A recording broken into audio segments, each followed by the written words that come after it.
आज से हम लोगों का न्यू टॉपिक स्टार्ट होगा जिसका नाम है आयनिक इक्विलिब्रियम। इस चैप्टर में देखो करना क्या, हम लोगों ने जो केमिकल इक्विलिब्रियम में जो के जो डिराइव किया केसी और केपी, उसी को हम लोग अब आगे लेके चलेंगे और यहाँ पे हम लोग आयंस के बारे में करेंगे। आयंस मतलब कि मेनली ये चैप्टर आपका मतलब जो घूमेगा मतलब जिसके अराउंड वो होगा एसिड, बेस या फिर सॉल्ट। सॉल्ट भी क्या होता है, सॉल्ट भी कटायन एनायन से बनता है, वाटर में डिजोल्व करते हैं कटायन एनायन आते हैं, या फिर एसिड या बेस। किसी भी एसिड या बेस को अगर आप जैसे मान लो कि HCl वाटर में डिजोल्व करोगे तो कटायन एंड एनायन फॉर्म होंगे, तो वहाँ पे क्या बनेगा, आयंस। तो इसलिए ये चैप्टर हम लोग मेनली किसके पे फोकस करेंगे, आयंस पे। इसी चैप्टर में हम लोग pH के बारे में पढ़ेंगे। अरे pH जो पता होगा ना, pH 7 न्यूट्रल होता है, 7 से कम एसिडिक, 7 से ज़्यादा बेसिक। तो कई बार क्या होता है कि एक्चुअली में मोस्ट ऑफ द टाइम जब बच्चे छोटे होते क्लास 8, 9, 10, 7th एंड 9th मान लो, जैसे 8 में पहली बार पढ़ाया जाता है, 9 में पहली बार मान लो, अलग अलग बोर्ड में अलग अलग होता है, किसी बोर्ड में 8 में पढ़ा देते हैं, किसी बोर्ड में 9th में, कि pH जो 7 होता है वो न्यूट्रल होता है और 7 से कम एसिडिक होता है, 7 से ज़्यादा बेसिक होता है। तो उस समय जब पढ़ लेते हैं तो फिर कई बार बच्चों के मन में क्या होता है, क्यूरियोसिटी रहती है, मतलब तो क्यूरियस रहता है ना बहुत ज़्यादा कि आपका कि समझना है कि भाई देखना है कि क्या होता है, मतलब एकदम मतलब कई बार बेचैन रहते हैं पीएच को समझने के लिए। और मेरे से कई बार 9th 10th के बच्चे बोलते सर पीएच समझा दो, तो उनको मैं बोलता हूँ ऐसा कि बेटा आगे चल के आएगा, डिटेल में आएगा तब समझना। 11th के स्टार्ट में भी कई बार बच्चे आते कहते हैं सर पीएच बता दो, पीएच बता दो, तो वही कि भाई पीएच आगे पढ़ाया जाएगा। तो अब वो टाइम आ गया जब हम लोगों को पीएच पढ़ना है। तो इस चैप्टर में देखो एसिड, मतलब देखो पहली बात तो एसिड बेस पे अभी आपको 2 चैप्टर आएंगे, जे और इसके बाद अगला, मतलब बैक टू बैक 2 चैप्टर है। इस चैप्टर में हम लोगों का सारा फोकस पीएच पे रहेगा, पीएच पीयूएच जो सोल्यूशन का होता है। बाकी एसिड का सीरीज क्या होगा, मतलब थोड़ा बहुत यहाँ पे बहुत बेसिक सीरीज मैं इस चैप्टर में बताऊंगा, बाकी डिटेल में कि कौन किससे स्ट्रॉन्ग एसिड है, कौन किससे वीक एसिड है, उसके पीछे लॉजिक क्या है, रीजन क्या, कौन स्ट्रॉन्ग बेस है, कौन वीक बेस है। तो आगे हम लोगों का एक नेक्स्ट चैप्टर स्टार्ट होगा इसके बाद, जिसका नाम है GOC, जिसका मतलब होगा जनरल ऑर्गेनिक केमिस्ट्री, जहाँ पे हम लोग यही सीखते हैं कि कौन एसिड स्ट्रॉन्ग है, कौन एसिड वीक है। तो ऐसी एसिडिक और बेसिक ऑर्डर वहाँ पे अलग से सेक्शन ही होगा एक्चुअल में। और ये जो मैं 1-1 घंटे की लेक्चर रिकॉर्ड करता हूँ तो कम से कम 5 लेक्चर, मिनिमम 5 लेक्चर मैं बोल रहा हूँ, हम लोग एसिड और बेस पे ही रिकॉर्ड करेंगे। मतलब कि 3 लेक्चर एसिड पे, 2 लेक्चर नियरली बेस पे, इससे ज़्यादा होगा इससे कम नहीं होगा, जहाँ पे हम लोग सिर्फ एसिडिक और बेसिक ऑर्डर को सीखते हैं। तो हम लोग यहाँ पे पीएच निकालना सीखेंगे, ज़्यादा भी ऑर्डर पे फोकस नहीं करेंगे, मतलब न्यूमेरिकल यहाँ करेंगे, ऑर्डर पे फोकस नेक्स्ट चैप्टर में करेंगे, थोड़ा बहुत फंडामेंटल ऑर्डर यहाँ पे भी निकाल लेंगे। तो इस चैप्टर में आप लोगों को पीएच बहुत डिटेल में बताया जाएगा, मतलब इतना डिटेल में बताया जाएगा कि इसको बताने के बाद कभी कोई बच्चा पूछता ही नहीं कि सर पीएच समझा दो। मतलब आपको जैसे मान लो कि ये वैसे है जैसे बचपन से होता है ना, पीएच समझना है, तो आपको इतना समझाया जाएगा कि आपकी समझने की सारी इच्छाएं खत्म हो जाएंगी, मतलब आपको जरूरत से ज़्यादा पीएच बता दिया जाएगा। अरे मतलब आप लोगों मतलब अभी चैप्टर आप लोगों का जो इमेजिनेशन है उससे भी ज़्यादा यहाँ पे केस करवा जाए, आप लोग उतना इमेजिन भी नहीं कर सकते कि कितने केसेस हम लोग यहाँ पे कवर करेंगे। मतलब कैसे जैसे strong acid, strong base, weak acid, weak base, आप लोग सर ये तो पता है, हाँ, लेकिन और भी चीज़ें, acid with base, acid with acid, strong acid with strong acid, strong acid with weak acid, her type का केस। उसके बाद फिर सॉल्ट और एसिड भी लेंगे, हर टाइप का केस करेंगे, जो आप सोच सकते हो या जो भी आपके इमेजिनेशन के बाहर है वो भी केसेस करेंगे, हर टाइप का केसेस करेंगे हम लोग। और देखो फिजिकल केमिस्ट्री में जैसे जो भी चैप्टर्स है, जैसे मोल कॉन्सेप्ट था, गैसेस स्टेट था, थर्मोडायनेमिक्स था, केमिकल इक्विलिब्रियम था, एटॉमिक स्ट्रक्चर था, या फिर आगे और भी जो चैप्टर आने वाले हैं, तो फिजिकल केमिस्ट्री में कुछ चैप्टर है जो बहुत इंपॉर्टेंट है।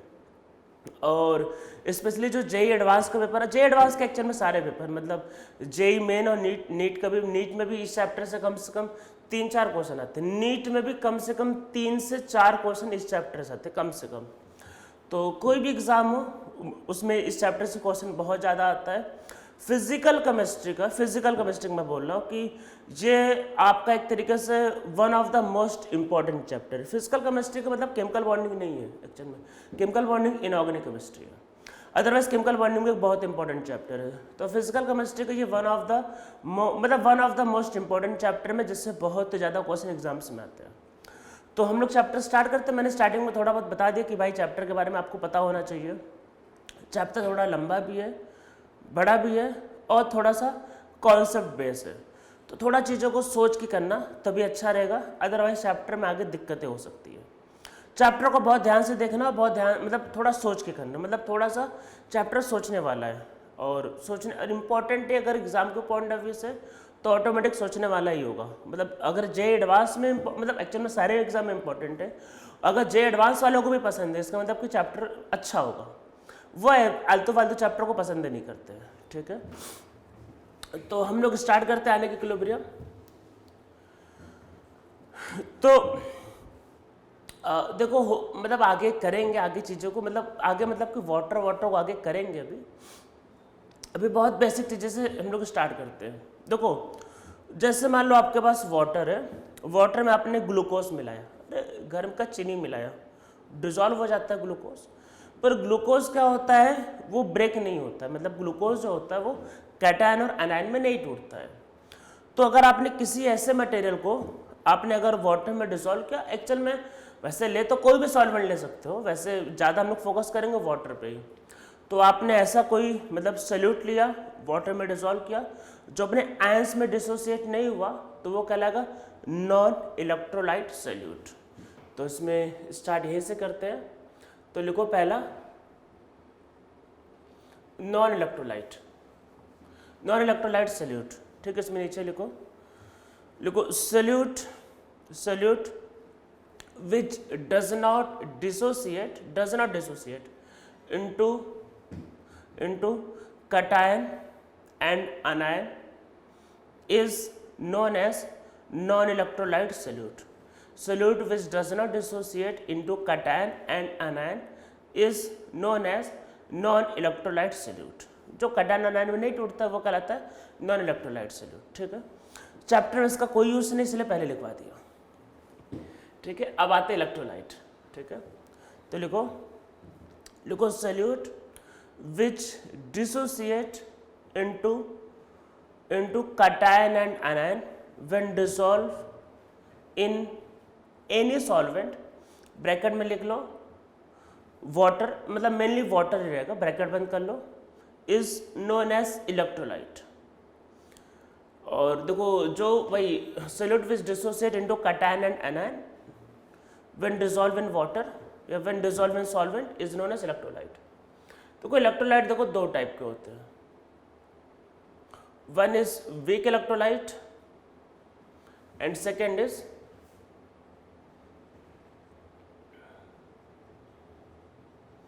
Strong electrolyte. वीक इलेक्ट्रोलाइट का मतलब ये है कि ये वाटर में पूरा डिसोसिएट नहीं होगा। तो इसमें नीचे लिखो वीक इलेक्ट्रोलाइट में लिखो ऐसे एरो बना के लिखो, weak electrolyte does not dissociate completely into its cation and anion when dissolved in water. Does not dissociate completely into its cation and anion when dissolved in water. मैंने chemical equilibrium में एक term पढ़ाया था degree of dissociation, याद है? अरे वो जो होता है ना डिसोसिएट, तो वीक इलेक्ट्रोलाइट का डिग्री ऑफ डिसोसिएशन 1 से कम होता है। मतलब वीक इलेक्ट्रोलाइट पूरा डिसोसिएट नहीं होगा, सो डिग्री ऑफ डिसोसिएशन इसका 1 से कम होगा, ठीक है। इसमें नीचे लिखो स्ट्रॉन्ग इलेक्ट्रोलाइट में लिखो electrolyte which dissociate completely into its cation and anion when dissolve in water is known as strong electrolyte. और इसका अल्फा क्या होता है 1। अल्फा मतलब डिग्री ऑफ डिसोसिएशन, मतलब कंप्लीट डिसोसिएट करने का मतलब ये है कि जैसे अगर आपके पास सपोज करो HCl है, तो अगर 1 मोल HCl है तो क्या बनेगा 1 मोल H प्लस और 1 मोल Cl माइनस, मतलब पूरा का पूरा टूट जाएगा। तो ये होगा वीक इलेक्ट्रोलाइट और स्ट्रॉन्ग इलेक्ट्रोलाइट। देखो जो स्ट्रॉन्ग इलेक्ट्रोलाइट है वो तो उसका कुछ करना ही नहीं, अरे वो तो पूरा टूट गया, मतलब ये तो पूरा टूट गया। दिक्कत किसके लिए, दिक्कत इसके लिए है, मतलब दिक्कत इसके लिए है जो आपके पास क्या है कि कंप्लीटली नहीं टूटता है। देखो समझो, अभी तक में हम लोगों ने जो किया उसको समझते हैं। अल्फा 0 मतलब नहीं टूटा, तो इसको बोलते हैं नॉन इलेक्ट्रोलाइट। अल्फा की वैल्यू 0 से बड़ा है पर 1 से कम, तो मतलब 0 से तो बड़ा है 1 से कम है, तो इसका वैल्यू क्या है, तो ये क्या कहलाएगा, वीक इलेक्ट्रोलाइट। और अगर अल्फा की वैल्यू 1 हो जाए तो ये क्या कहलाएगा, strong electrolyte.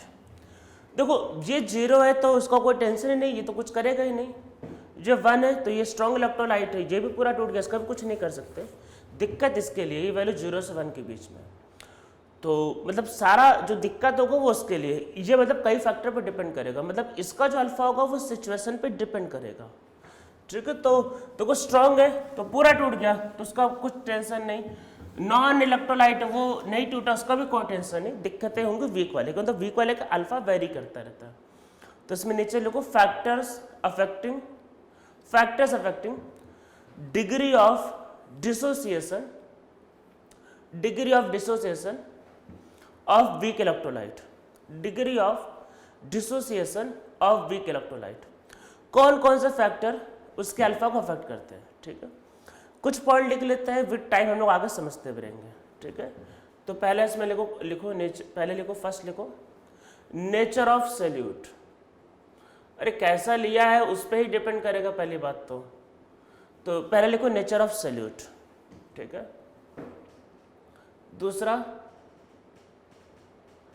Nature of solvent, second लिखो नेचर ऑफ सॉल्वेंट। इसमें एक लाइन बढ़ा के लिख लो, सब लोग थोड़ा सा लिखो व्हेन सॉल्वेंट इज पोलर मतलब जैसे वाटर होता है, when solvent is polar degree of dissociation of solute increases. When solvent is polar degree of dissociation of solute increases, ठीक है। थर्ड लिखो टेम्परेचर। तो पता है ऑब्वियस है, टेम्परेचर बढ़ा होगा तो ज़्यादा डिसोसिएशन होगा, तो इसमें नीचे लिख लो कि as temperature increases alpha increases. Temperature बढ़ेगा तो अल्फा भी बढ़ेगा, ठीक है। ये तो ये हो गया 3 पॉइंट, और 2 पॉइंट और लिख लेते हैं। लिखो आपका degree of dissociation of weak electrolyte also depends upon concentration of solution, also depend upon concentration of solution। मतलब कि सॉल्वेंट ज़्यादा होगा तो अल्फा अलग हो सकता है, सॉल्वेंट कम होगा, अरे जैसे कंसंट्रेशन का मतलब मोलरिटी, तो सोल्यूशन के मोलरिटी के हिसाब से भी अल्फा डिपेंड करता है। कैसे डिपेंड करेगा आगे करेंगे चैप्टर में, ये इस पॉइंट को समझेंगे, तो इसके लिए आगे आपको हेडिंग मिलेगा जिसका नाम होगा ओस्टवाल्ड डाइल्यूशन लॉ। क्या होता है कैसे होता है आगे समझेंगे, ठीक है। और एक इसमें एक और लिख लो common ion effect. Common ion effect भी क्या होता है आगे समझेंगे, ठीक है। तो ये सब बस पॉइंट लिख लो, इनके बारे में डिटेल में किया जाएगा एक्चुअल में।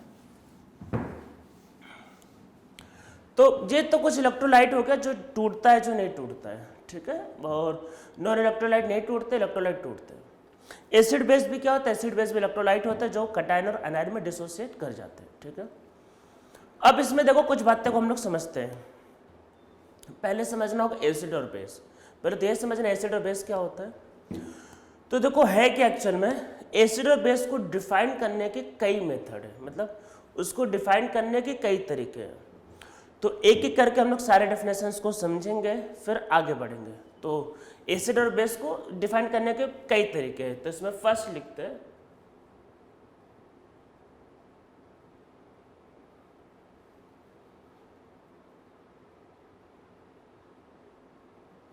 अरेनियस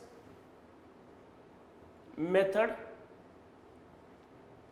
ये जो चैप्टर हम लोग करने वाले हैं आयनिक इक्विलिब्रियम, इसमें मेनली अरेनियस मेथड का ही यूज होता है। तो इसमें नीचे लिखो पहले एक पॉइंट लिखो Arrhenius method is applicable only when solvent is water. तो ये मेथड हम लोगों ने वाटर सॉल्वेंट को लेके ही डिफाइन किया है, उसके हिसाब से ही किया हुआ है, ठीक है। एरिनेस के हिसाब से देखो कि ये सबसे सिंपल डेफिनेशन है। H प्लस जो डोनेट करेगा, H प्लस जो दान करेगा वो कहलाएगा एसिड, और जो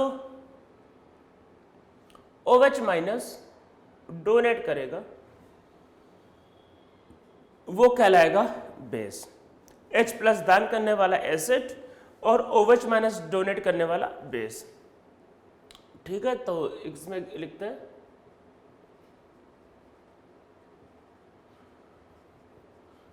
एग्जाम्पल्स ऑफ एसिड, लिख लेते हैं HCl,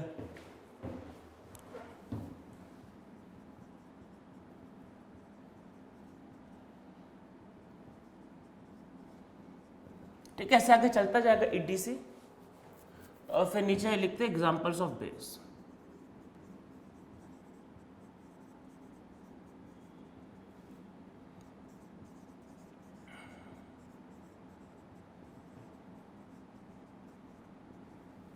ठीक है, तो ऐसे कोई भी हो सकता है जो OH माइनस को डोनेट करे। ठीक है, बेस में नॉर्मली ध्यान रखना मेटल होते हैं और एसिड में नॉर्मली नॉन मेटल्स होते हैं। ठीक है, तो ये आपका होंगे एसिड और बेस आपका। तो ये तो सबको पता था कि एसिड क्या होगा जो H प्लस से डोनेट करेगा, और बेस क्या होगा जो OH माइनस डोनेट करेगा।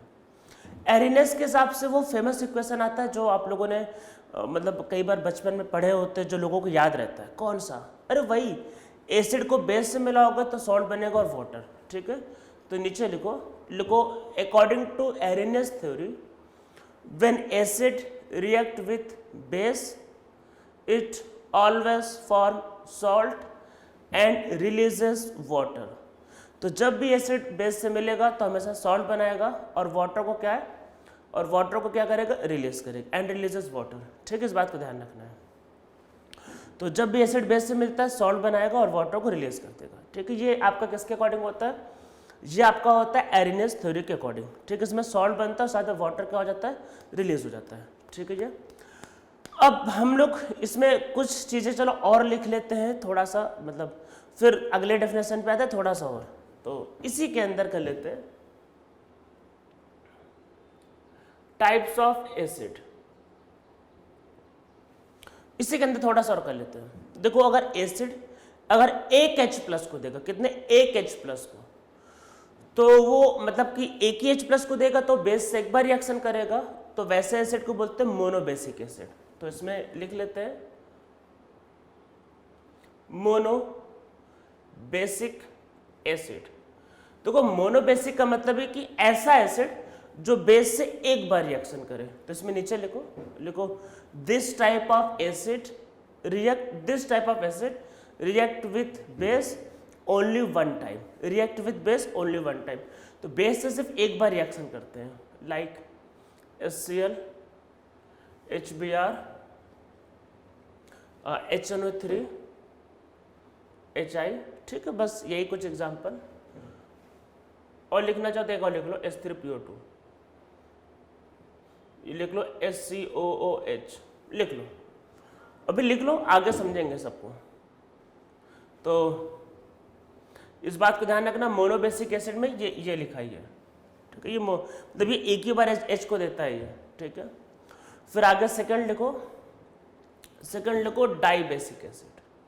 देखो, डाइबेसिक का मतलब ये है ऐसा एसिड जो बेस से दो बार रिएक्शन करे, मतलब ये दो बार H प्लस देगा। ठीक है, इसमें नीचे लिखो this type of acid can react with base two time, this type of acid releases 2H plus ion, this type of acid releases 2H plus ion, मतलब ये 2H प्लस आयन को release करते हैं। ठीक है, जैसे H2SO4, H2SO3, H3PO3। ठीक है, इसको लिख लो ये। तो ये होगा डाइबेसिक एसिड। एक और लिख लो इसमें ट्राइबेसिक एसिड। तो ट्राइबेसिक एसिड के अंदर लिखो this type of acid react with base 3 times, so this type of acid can release 3H plus ion। तो ये 3 H+ आयन को रिलीज कर सकते हैं, एग्जाम्पल H3PO4। तो याद रखना है ये ट्राई बेसिक है, एक ऑक्सीजन कम कर दिया, डाई बेसिक है, ये मोनो बेसिक है, ठीक है। तो ये ध्यान रखना है। चलो मैं इनके स्ट्रक्चर ड्रॉ कर देता हूं। देखो एसिडिटी का मतलब ये होता है कि जो H+ को डोनेट करे, और मैंने इसके बारे में एक बार आप पीरियोडिक टेबल में बताया भी था। तो एसिडिटी का मतलब ये होता है जो H+ को डोनेट करे, और H+ नॉर्मली तभी निकलता है जब वो ऑक्सीजन से जुड़ा होता है। तो एक बार देख लेते हैं। देखो H3PO4 का स्ट्रक्चर, तो देखो H3PO4 का क्या होता है स्ट्रक्चर, देखो जिसका स्ट्रक्चर होता है इसमें देखो तीनों हाइड्रोजन ऑक्सीजन से जुड़े हैं, तो ये तीनों निकल सकते हैं, तो इसलिए ये क्या होगा ट्राई बेसिक एसिड। तो अगर वो तीनों हाइड्रोजन को निकाल सकता है तो वो कहलाएगा ट्राई बेसिक एसिड। और क्यों निकाल सकता है? क्योंकि यहाँ पे all 3 hydrogen are bonded with oxygen. अब सेकेंडली देखो क्या है H3PO3,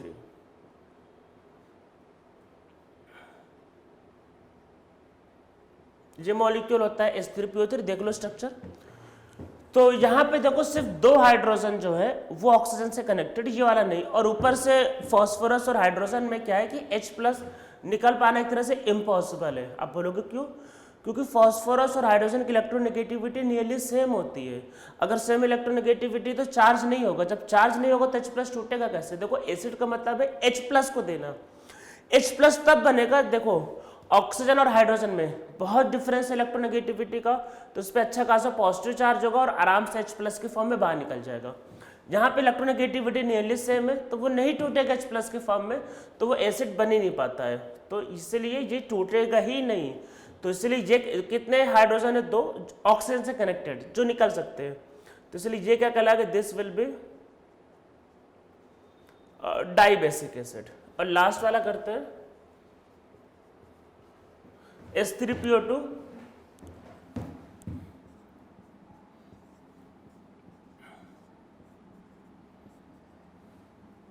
तो ये भी किससे कनेक्टेड है? ऑक्सीजन से, एक ही कनेक्टेड है, तो ये होगा मोनोबेसिक एसिड, ठीक है। तो उसमें एक ही एसिड मोनो, ये डाई, ये ट्राई, इसलिए ध्यान रखना ये ट्राई बेसिक, वो डाई बेसिक, वो मोनोबेसिक, ठीक है। इनमें कंफ्यूजन नहीं होना चाहिए, इंपॉर्टेंट था इसलिए मैंने पहले बता दिया। तो जो हाइड्रोजन ऑक्सीजन से बॉन्डेड होता है वही एसिडिक होता है, फॉस्फोरस वाला एसिडिक नहीं होता, मतलब फॉस्फोरस की इलेक्ट्रोनेगेटिविटी कम होती है, ठीक है। जैसे एसिड के लिए होता है वैसे बेस के लिए भी हो सकता है, इसका रिवर्स। तो नीचे लिखते हैं इसमें types of base.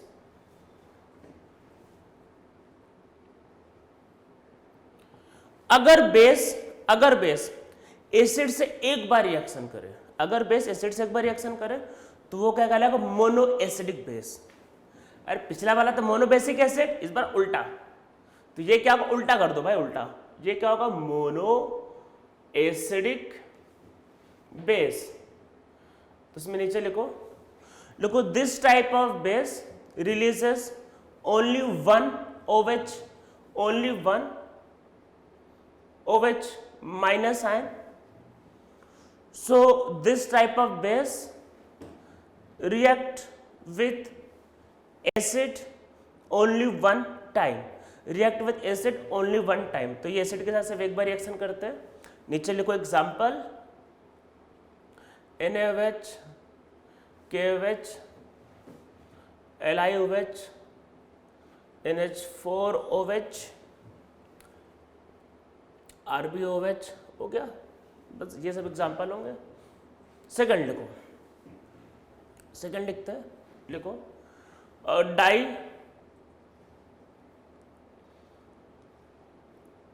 Acidic base. तो इसमें नीचे लिखो this type of base react with acid 2 time. This type of base react with acid 2 time. कितनी बार रिएक्ट करते हैं एसिड के साथ? 2 टाइम, ठीक है। तो मतलब लिखो, मतलब it means that they can release 2 OH minus ion. कितना OH माइनस आयन रिलीज करेंगे? 2। इसमें एग्जाम्पल, अरे ये एल्किली मेटल थे, यहाँ अल्कलाइन अर्थ मेटल लिख लो, सब में 2 ही होता है एक्चुअल में।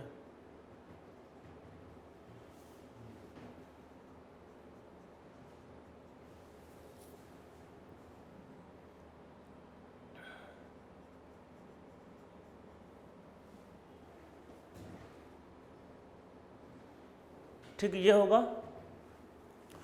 थर्ड लिखते हैं, ये तो डाइएसिडिक बेस हो गया। थर्ड लिखते हैं और ट्राइएसिडिक बेस।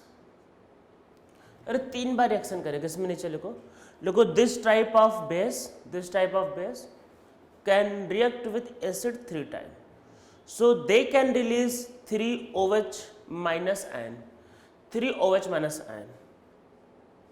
इसमें एग्जांपल लिखो, ये ठीक है। तो ये कुछ एग्जांपल्स हो गए। तो ये तो कुछ हो गया एसिड और बेस के बारे में एरिनेस के अकॉर्डिंग, जो काफी सिंपल था, जिससे आप लोग काफी फैमिलियर थे। H+ को देने वाला एसिड, OH- को देने वाला बेस। अब चलो आगे बढ़ते हैं, कुछ इंटरेस्टिंग करते हैं। सेकेंड लिखो ब्रॉन्स्टेड थ्योरी भी लिख लो, फिर ब्रॉन्स्टेड-लाउरी थ्योरी, या ब्रॉन्स्टेड थ्योरी फिर ब्रॉन्स्टेड-लाउरी थ्योरी, ठीक है।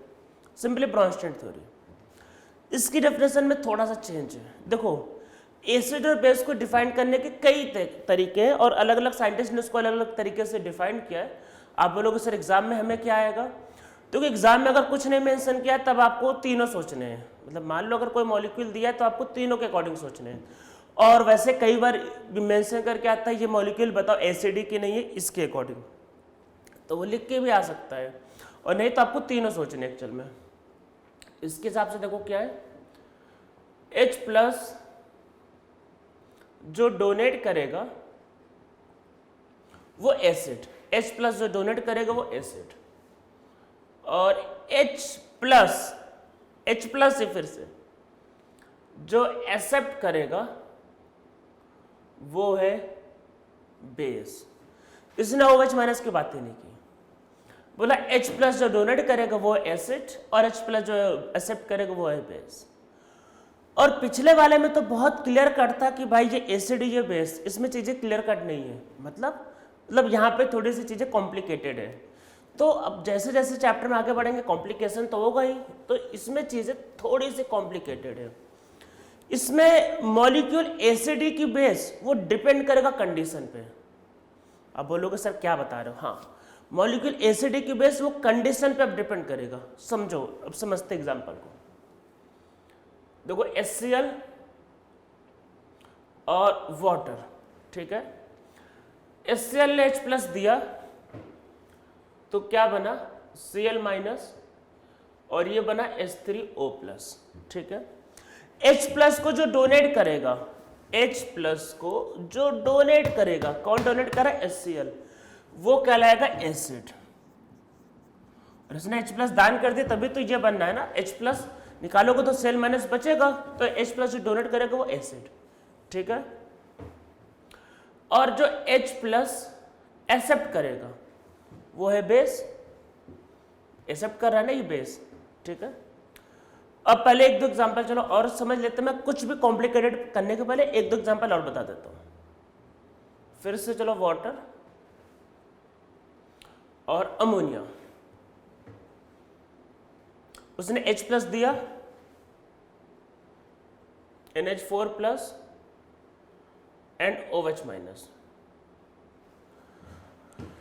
NH4+ and OH-। अगर आप वाटर से H+ बाहर निकालोगे तो मेरे हिसाब से ही बनेगा। तो इस बार ये एसिड है और ये H+ एक्सेप्ट कर रहा है तो ये बेस है। तो अब समझो क्या हो रहा है, यही वाटर ऊपर बेस है, यही वाटर यहाँ एसिड है।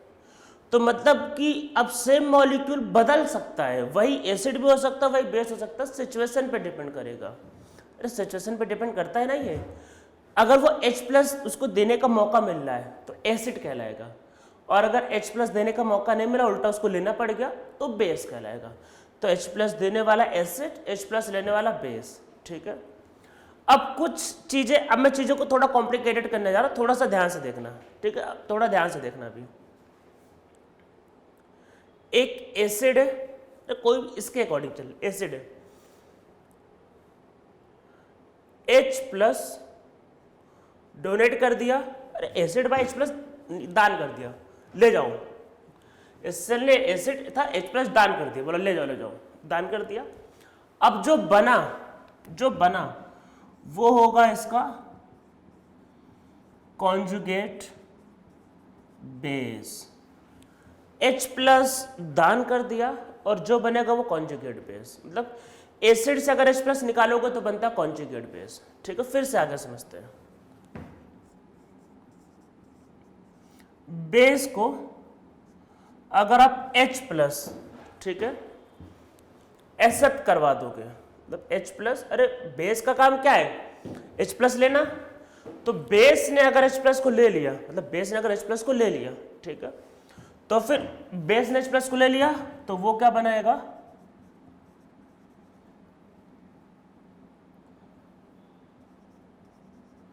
Conjugate acid. तो एसिड से अगर H प्लस निकला तो बनेगा बेस, बेस को अगर H प्लस मिला तो कहलाएगा एसिड। तो एसिड का कॉन्जुगेट बेस होता है जब बेस का कॉन्जुगेट एसिड होता है, जब हम लोग इसको बोलते हैं कॉन्जुगेट एसिड बेस पेयर। ठीक है, अरे कॉन्जुगेट एसिड बेस पेयर, चलो अभी उसको लिखते हैं, अभी थोड़ी देर बात करते हैं, पहले अभी इतना ही लिख लो, मैं भी और कॉम्प्लिकेटेड नहीं करता कॉन्जुगेटेड में। तो अब इसको देखो ध्यान से, ये एसिड था तो ये जो बना ये उसका कॉन्जुगेट बेस है। तो इस वाले में सॉल्ट नहीं बनेगा। अरे बचपन से जो स्टोरी पढ़ते हैं ना कि भाई सॉल्ट बनेगा, वाटर बनेगा, वो एरिनियस में था। अब हम लोग बड़े हो गए, अब हम लोग मल्टीपल थ्योरी पढ़ेंगे, अब सोचना पड़ेगा। एसिड ने अगर H प्लस दे दिया तो जो मॉलिक्यूल बना वो कॉन्जुगेट बेस है, एसिड का कॉन्जुगेट बेस। और अगर बेस ने H प्लस ले लिया तो ये बनेगा कॉन्जुगेट एसिड। तो मतलब देखो क्या हुआ, एसिड का कॉन्जुगेट बेस, बेस का कॉन्जुगेट एसिड। ठीक है, इस तरीके से होगा।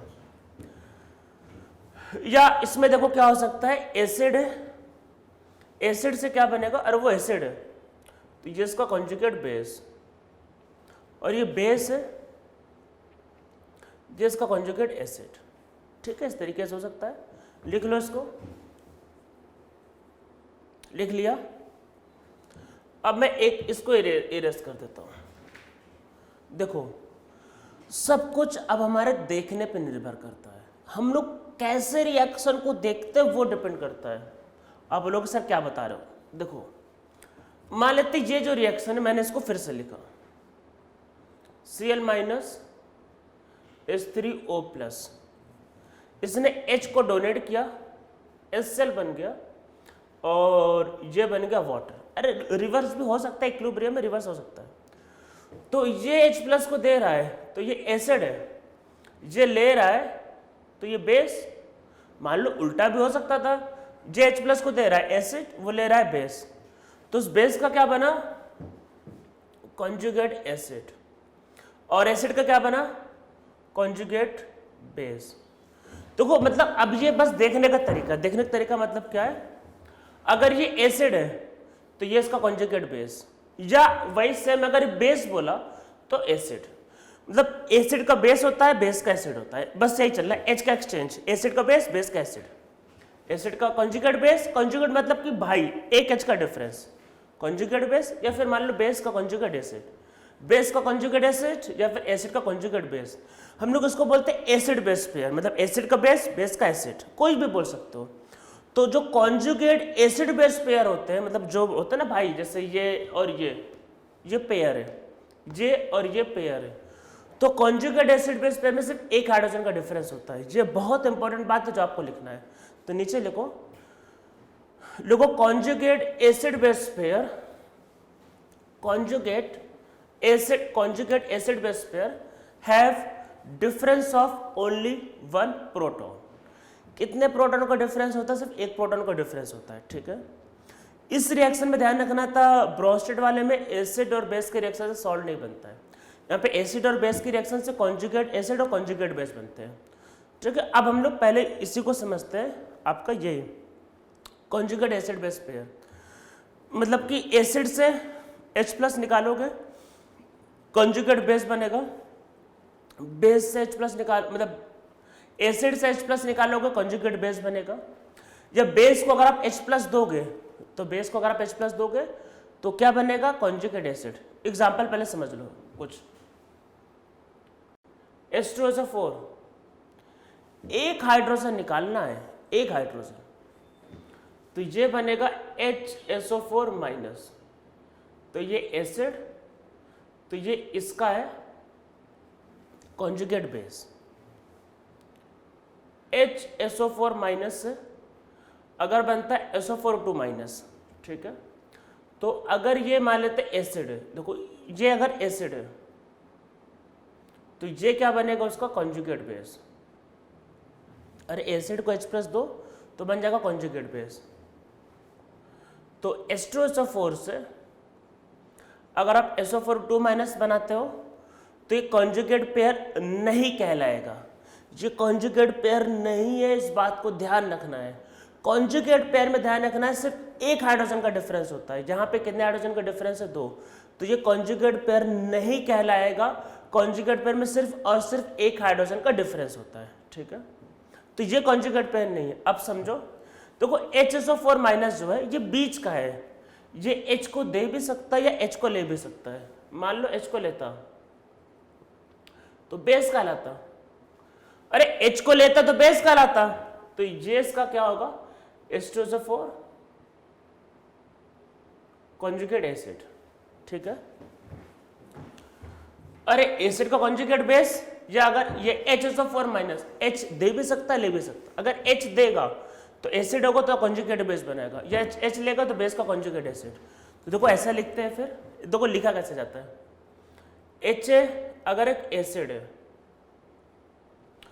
तो A माइनस उसका कॉन्जुगेट बेस है, या फिर यही A माइनस अगर बेस है तो H है इसका कॉन्जुगेट एसिड।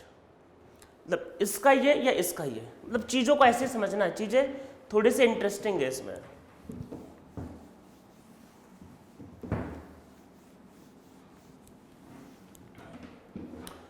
चलो फिर लिखते हैं एक दो एग्जांपल और।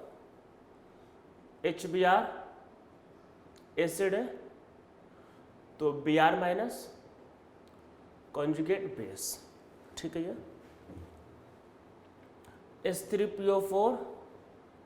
H3PO4 minus acid conjugate base, या फिर HPO4 माइनस एसिड, तो ये क्या बनेगा आपका H2 होगा एक्चुअल में।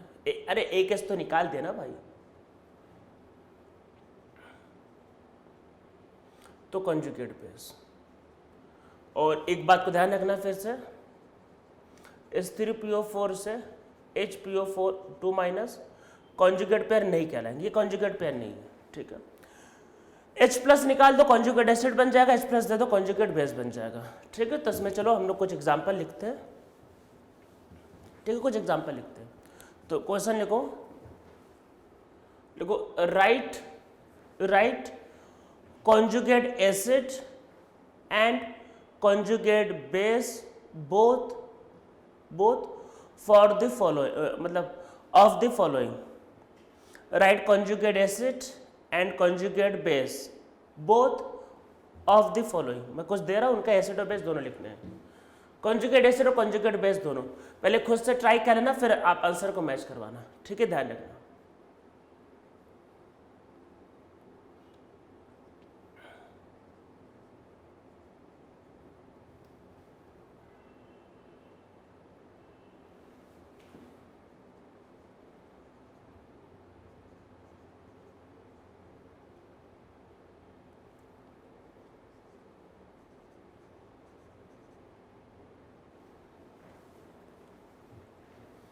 तो ये जो जितने मैं सबका बोला तो सबका सब लिखो, इनके सबके कॉन्जुगेट एसिड और सबके कॉन्जुगेट बेस।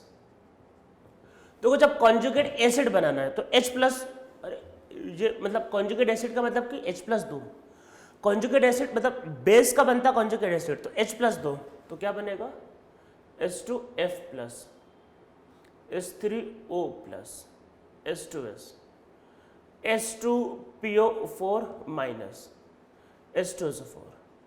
तो ये इन सबके कॉन्जुगेट एसिड है, और अगर इन सबके कॉन्जुगेट बेस लिखे जाए तो H को निकाल दो, F minus OH minus H2 minus PO4 3 minus और SO4 2 माइनस। ठीक है, तो इस तरीके से हम लोग कॉन्जुगेट बना सकते हैं। तो H प्लस दे दोगे तो कॉन्जुगेट एसिड बन जाता है, H प्लस निकाल दोगे तो कॉन्जुगेट बेस बन जाता है। इसमें ध्यान रखना, इसमें सॉल्ट नहीं बनता है। ठीक है, ये तो होगा दूसरा थ्योरी। अब इसमें आता है third theory, Lewis concept. Lewis concept, तो लोएस कॉन्सेप्ट में हम लोग क्या समझेंगे, एसिड और बेस को। ये कॉन्सेप्ट क्या है कि बहुत ही इंटरेस्टिंग और थोड़ा सा अलग कॉन्सेप्ट है।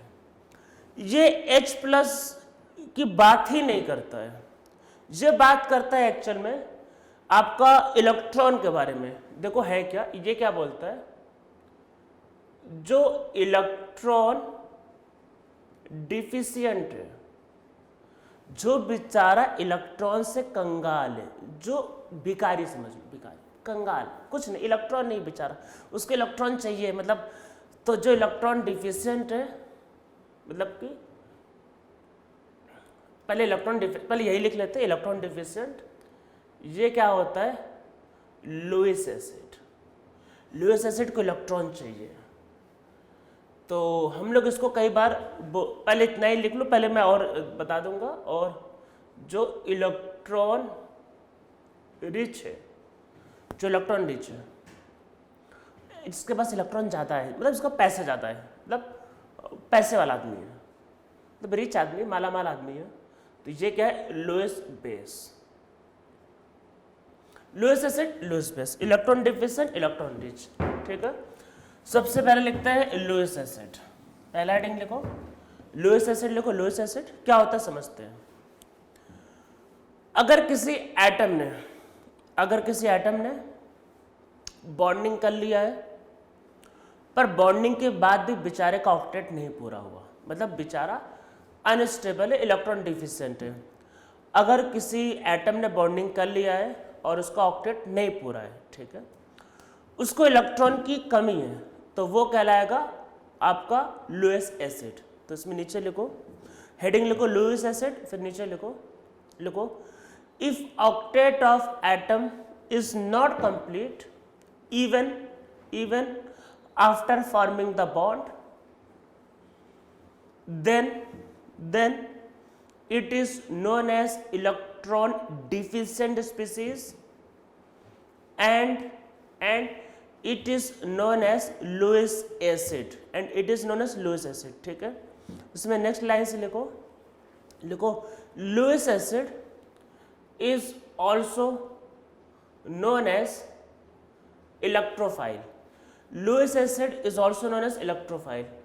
इलेक्ट्रोफाइल का मतलब होता है वैसे electron loving species, electron loving species. तो जिसके पास इलेक्ट्रॉन कम होता है तो वो इलेक्ट्रॉन की तरफ अट्रैक्ट होता है, तो उसको वो होगा इलेक्ट्रॉन लविंग स्पीसीज। अभी मतलब क्या है, लुईस एसिड का इलेक्ट्रोफाइल, बस इतना ही समझना है, इससे ज़्यादा इलेक्ट्रोफाइल अभी नहीं। मैंने इसलिए एक लाइन लिखवा दी इलेक्ट्रोफाइल कि आपको कभी दिख सकता है, मतलब कहीं लिखा हुआ दिख सकता है। वैसे इलेक्ट्रोफाइल के बारे में 2-3 चैप्टर आगे, मतलब 3-4 चैप्टर आगे, बल्कि एक चैप्टर आगे रिएक्शन मैकेनिज्म, जहाँ पे हम लोग डिटेल में करेंगे, करीब आधे घंटे समझेंगे इलेक्ट्रोफाइल है क्या। तो अभी बस है कि जो उसके पास इलेक्ट्रॉन कमी है, ठीक है। आप पहचानोगे कैसे कि कौन लुईस एसिड है या फिर कौन इलेक्ट्रोफाइल, मतलब दोनों एक ही अभी आपके लिए। एक तो पहली कंडीशन कि उसका ऑक्टेट नहीं पूरा हो रहा होगा, दूसरा उसमें वैकेंट ऑर्बिटल होगा। उसमें क्या होगा, वैकेंट ऑर्बिटल, ठीक है। तो इसमें नीचे लिखो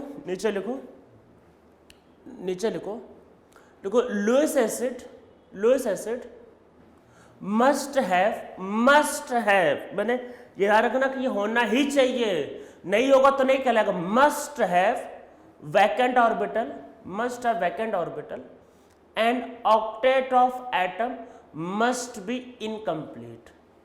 क्या होना चाहिए? Must have vacant orbital and octet of Lewis acid is incomplete. तो ऑक्टेट भी इनकम्प्लीट होना चाहिए और वैकेंट ऑर्बिटल्स भी होने चाहिए, ये बात को ध्यान रखना है। तो ये आपका होता है इलेक्ट्रोफाइल, ठीक है, ये वही आपका लुईस एसिड, ठीक है। अब एग्जाम्पल्स देखते हैं। चलो पहले अच्छा लुईस बेस पे लिख लेते हैं, पहले लिख लेते हैं दोनों, फिर एग्जाम्पल एक साथ देखते हैं। लुईस बेस, देखो लुईस बेस में क्या होगा, ऑक्टेट उसका पूरा होगा, साथ में इसमें लोन पेयर होना चाहिए, लोन पेयर होना चाहिए, तभी तो इलेक्ट्रॉन दे पाएगा, ठीक है। तो इसमें नीचे लिखो if octet of atom is complete and it also have lone pair electron, then it is known as electron rich species and it behave like Lewis base. Lewis base is also known as nucleophile. Nucleophile मतलब अरे electron ज्यादा है तो ये क्या होगा, electron कैसा negative charge, तो किसकी तरफ अट्रैक्ट होगा, न्यूक्लियस की तरफ, तो इसको बोलते हैं nucleus loving. Electrophile electron loving, electrophile पे इलेक्ट्रॉन की कमी है तो वो इलेक्ट्रॉन की तरफ, इलेक्ट्रोफाइल इलेक्ट्रॉन की कमी, इलेक्ट्रॉन की तरफ अट्रैक्ट होगा, electron loving. Nucleophile electron rich है, इलेक्ट्रॉन ज्यादा है तो न्यूक्लियस की तरफ अट्रैक्ट होगा, तो न्यूक्लियस लविंग स्पीसीज, ठीक है। इसमें यह बात का ध्यान रखना है, ऑक्टेट पूरा होना चाहिए, आप लिखना चाहो लिख लो, ऑक्टेट मस्ट बी कंप्लीट और लोन पेयर होना चाहिए तभी होगा, ठीक है। इसमें नीचे चलो एग्जाम्पल से लिखते हैं, नीचे एग्जाम्पल लिखो example of Lewis acid, example of Lewis acid. तो लुईस एसिड का हम लोग क्या करते हैं, एग्जाम्पल को समझते हैं, ठीक है। एग्जाम्पल को ध्यान से देखना, BF3 AlCl3, इसका ऑक्टेट नहीं पूरा है बोरॉन को,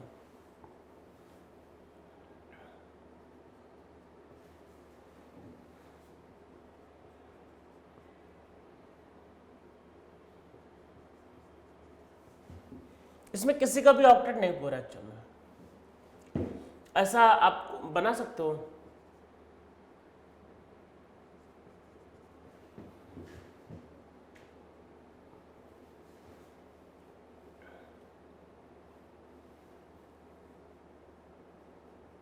ठीक है, ये कुछ ऐसे स्पीसीज जो सिर्फ कंफ्यूज करने के लिए लिखे जाते हैं,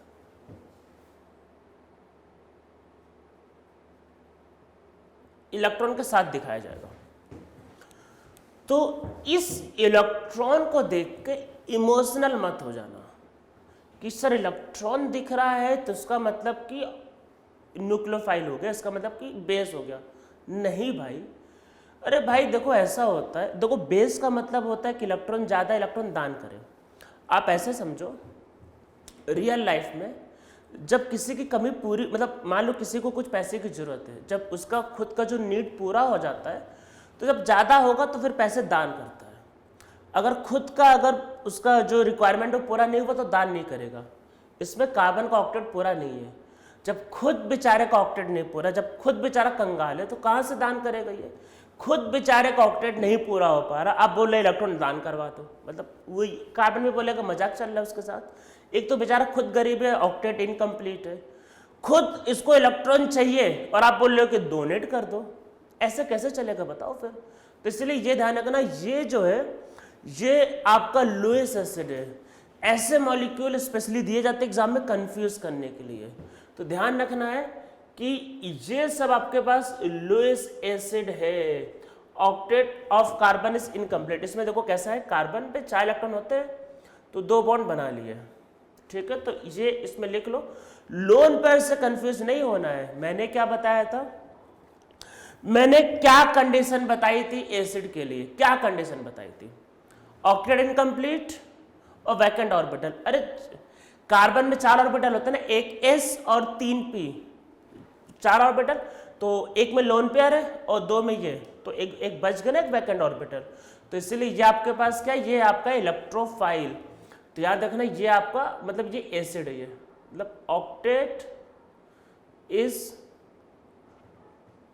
इनकम्प्लीट, तो ये आपका एक इलेक्ट्रोफाइल है।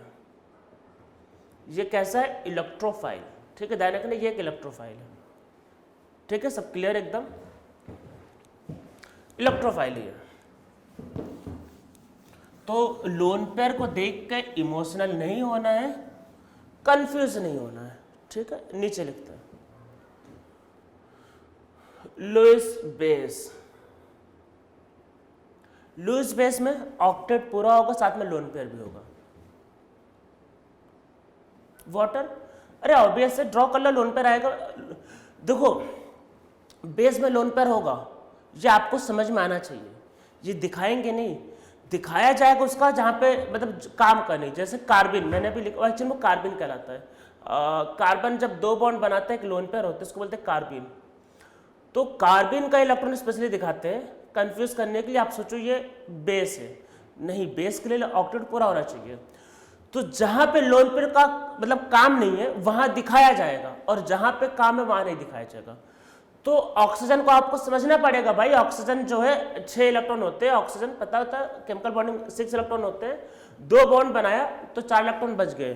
तो 2 लोन पेयर समझ में आना चाहिए आपको, दिखाया नहीं जाएगा, आपको समझ में आना ही चाहिए। अगर दिखा दिया तो फिर क्वेश्चन किसी काम का नहीं रहा।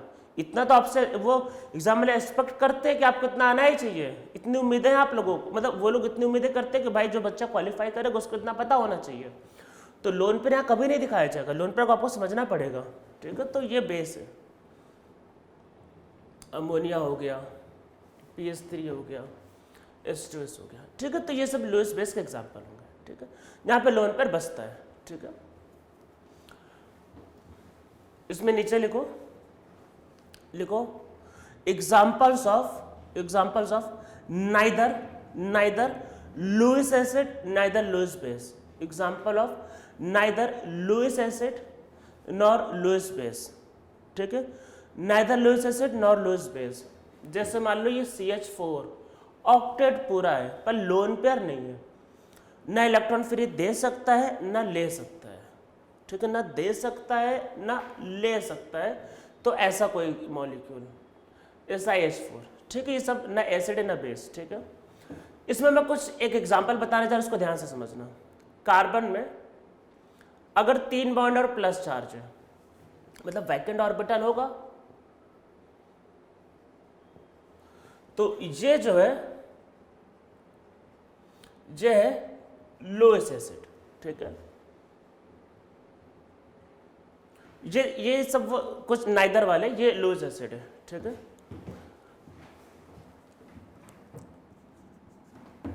यहां पे लोन पेयर है तो फिर लुईस बेस। ठीक है, एक बहुत इंटरेस्टिंग एग्जांपल मैं लिखने जा रहा हूं, CH3 और एक सिंगल इलेक्ट्रॉन, इसको बोलते हैं कटायन अनायन। अरे कटायन, या इसको बोलते हैं कार्बोकटायन। कार्बन नहीं है तो बेटर होगा कार्बोकटायन। तो कार्बोकटायन कैसा होता है? Lewis acid electrophile. ये क्या है? लुईस बेस, इसको बोलते हैं न्यूक्लियोफाइल। तो ये क्या? कार्बन है, ये कार्बन है, इसको बोलते हैं कार्बन है। तो लुईस बेस लुईस एसिड। ये जो सिंगल इलेक्ट्रॉन वाला है इसको बोलते हैं फ्री रेडिकल। क्या यहां पे कार्बन का ऑक्टेट पूरा है? आप बोलोगे नहीं, यहां पे कार्बन का ऑक्टेट पूरा नहीं है। तो फिर ये क्या होगा? तो मैं आपको इसीलिए एग्जांपल, एक्चुअली मुझे बताने यही एग्जांपल थे, इन दोनों को तो ऐसे लिख दिए, ये दोनों तो कोई भी बता सकता है। ये एग्जांपल जब आता है लोगों को लगता है कार्बन का ऑक्टेट नहीं पूरा है, तो फिर वही इमोशनल हो जाते हैं, अरे ऑक्टेट नहीं पूरा है, अच्छा लुईस एसिड होना चाहिए, और फिर वहीं से मिलते हैं -1। देखो सबसे पहली बात तो लुईस एसिड के लिए कंडीशन ये है ऑक्टेट नहीं पूरा है और वैकेंट ऑर्बिटल चाहिए। अरे भाई मतलब एसिड का मतलब ये कि जो इलेक्ट्रॉन ले सके, इलेक्ट्रॉन ले वही पाएगा जहां वैकेंट ऑर्बिटल होगा। कार्बन में वैकेंट ऑर्बिटल नहीं है। देखो ऐसा समझो, ये कार्बन में जो होता है, मैं एक्साइटेड स्टेट को लिख रहा हूं, तो एक्साइटेड स्टेट में 2s1 और 2p3 एस में 1 और पी में 3 बॉन्डिंग कर लिया। तो देखो ये तीनों तो बॉन्डिंग में चले गए, अरे 3 थे बॉन्डिंग में चले गए, लास्ट वाले में भी 1 इलेक्ट्रॉन बचा हुआ है। कहाँ खाली, खाली कहाँ है वो, 1 इलेक्ट्रॉन है ना, खाली है ही नहीं।